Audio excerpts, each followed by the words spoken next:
My sophomore year of high school, I actually felt led to tell people about Jesus in another country that don't really have the opportunity to hear that. And I knew that I was going to do that for the rest of my life. And so I always knew that I would marry someone that had that same value. You know, I think Sarah and I's story started before I even met her. And it really started when I met Jesus. Because I was a lost high school kid who his life wasn't going anywhere.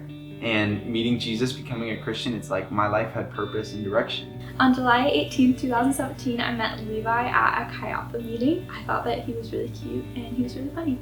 My roommate Kara actually invited me to go, and it was the first Chi Alpha meeting I had been to. And she came and I immediately thought she was cute. 2 weeks after we met, we spent basically every day together with a group of friends. And about a week or two of hanging out turned into me having feelings for her. And I took time to pray about it and think about it if I was in a place where I really could date. And I just knew that I wasn't. And so I went and asked Jesus, and I was like, Jesus, how do you feel about that? I felt like a red light, like hit the brakes. And so I didn't know if that meant for now or forever, but I knew I shouldn't pursue Sarah. So I kind of backed off. And a week later, after I felt that way, Sarah came to me and told me the same thing, that a week ago she talked to Jesus and felt that it wasn't the right time for her to pursue someone. And I couldn't believe it. It was like a fantastical coincidence, it felt like. That year I moved away from home and I really had a lot of fun with friends. During that year I actually did still have feelings for Levi, but I really focused on my relationships that were in my life and my friendships and really growing and figuring out who I really was. I thought Sarah was pretty cool, but I was pretty focused. I mean, I was moving out, learning how to work a can opener. And the biggest thing was I learned what I wanted to do with my life, and that was serve Jesus and tell people about him in a different country where people don't have that chance. Once I realized that and that year had come to a close, I began to think about Sarah again. She was still the same sweet girl that I had feelings for the previous summer. And so I asked Jesus again and felt him say, go for it. And so I asked her to coffee. I even remember the moment I asked her, I popped in like 4 or 5 breath mints right before because I was so nervous that I would have bad breath. And she said yes. We met for coffee on that Monday, and a 2-hour coffee date turned into an all-day hangout. And so we separated for a few weeks and thought about if it was really something we wanted to do. And I concocted a fun way of asking her to be my girlfriend. We went to Ted and Wally's, and he had his brother Sam, who was working at Ted and Wally's, be my girlfriend in the bottom of an ice cream cup. And so Sam handed me the ice cream cup and goes, this is the best ice cream you'll ever have your whole life. We ate to the bottom and I saw the letters written in the bottom and obviously I said yes. And so we started dating after that. As soon as Sarah and I started dating, we made this big list of things that we wanted to do that summer. And I mean, it was all kinds of wacky stuff, like break a world record, draw pictures of each other, which I failed miserably. One thing that Sarah and I did, well, I say Sarah and I, but really me, is I waited to kiss Sarah for nearly 8 months while we were dating. 8 months? That's a long time. And I did it in an attempt to honor both of us. I think it was a good thing. But it's funny because her mom actually thought we weren't dating because we weren't kissing. She thought I was like friend zoning Sarah for the longest time.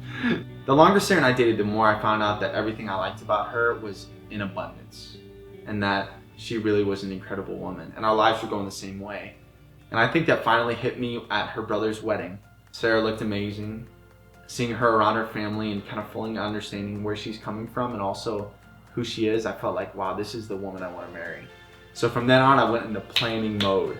And Sarah is a Sherlock Holmes if you don't know her. I mean, you can't keep a secret from her. And so I began to plan and prep for what would be a proposal. And so I worked a part-time job at Ted and Wally's that whole summer, and every paycheck I had, I set aside, and at the end of the summer I bought a ring. And then began working with a photographer, planning trip details, because I decided I wanted to do it in one of our favorite places, which is the mountains. And so after about 6 months of planning and prep, I had a full layout for the weekend, even to the angle that the photographer would be at in the proposal. I couldn't have been more nervous when it started. A few days before we got engaged, actually, we went on a date and Levi was asking me all these questions of like, so where are you at? Like, are you sure you're gonna get married? Like, all these things. And I would ask him the questions back. And I didn't even think about she's gonna reverse that back on me. And so I'm sweating out here trying to avoid Sarah's like finding out of this 6-month-long plan. And he would dodge the question or be like, I don't know, I'm still processing. And so at that point, I was like, we are on 2 very different pages. That's concerning.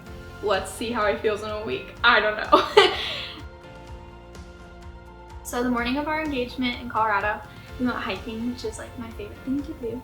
And then we went back to where we were staying at, and Levi and I were just getting dressed and ready because we were gonna go to a sunset outlook and then go to dinner out after. And so while we were getting ready, I thought that I saw a ring box in his pocket, but I wasn't sure. And so we got back to the car and we were driving to the outlook. Like, I could tell he was getting nervous. His hands were really sweaty and he didn't talk the whole drive over. And so at that point, I started getting really nervous. And so I was just sitting there really nervous. He was sitting there really nervous and we weren't talking to each other. And then we got to the mountain and he got down on one knee and he said, when you look at the mountains, I know they remind you of Jesus. And when I look at you, they remind me of the same thing.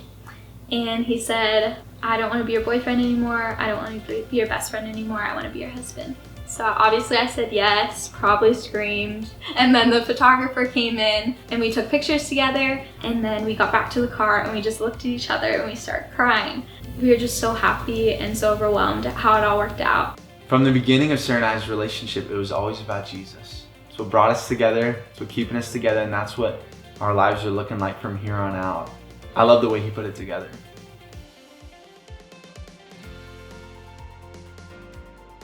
Thanks so much for watching, guys. We're so sad we couldn't share our story with you in person at our wedding reception, but we're so glad you got to see it here.